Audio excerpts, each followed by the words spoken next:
Protests broke out in the affluent Italian town of Civitanova after a Nigerian immigrant was beaten to death in full view of the public with no one helping him.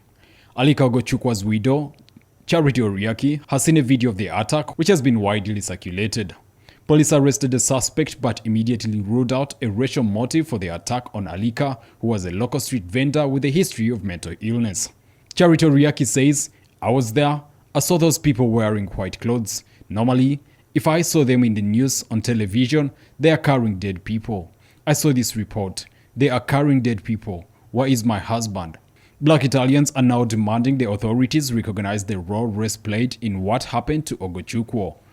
But locals have been internationally condemned for not intervening. Fabiana Asomi from Milan says the fact no one tried to stop the attack is the most shocking element.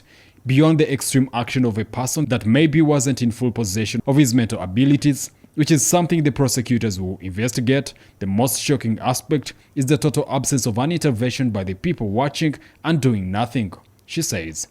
The Nigerian government has condemned Ogochukwu's death, and the country's foreign affairs ministry urged Italian authorities to bring the perpetrator of the heinous act to book without delay.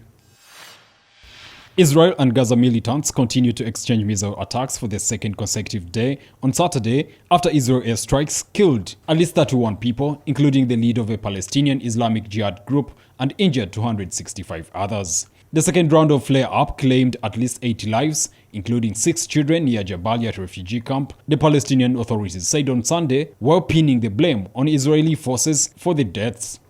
The Israeli military, however, denied that it was responsible, saying the explosion was caused by a failed Islamic Jihad rocket launch, about a third of which have failed to clear the boundaries of the enclave. There were no significant injuries reported from the rocket fire targeting Israel, according to officials, as thousands of residents of southern and central Israel have been sheltered in safe rooms or community air raid bunkers. There are reports of civilians suffering minor injuries while running for cover, and 2 IDF soldiers suffering shrapnel wounds.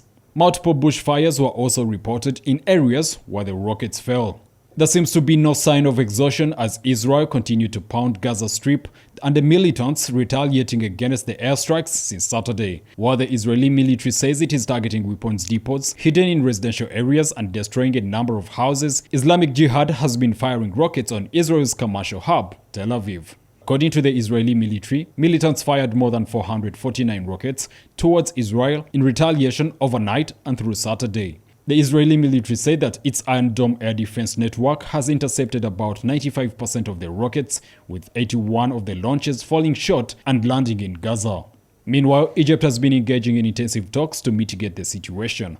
On Saturday, an Egyptian intelligence delegation headed by Major General Ahmed Abdel Khalik arrived in Israel and later would be traveling to Gaza for talks. The delegation was hoping to broker a ceasefire in order to carry out the talks.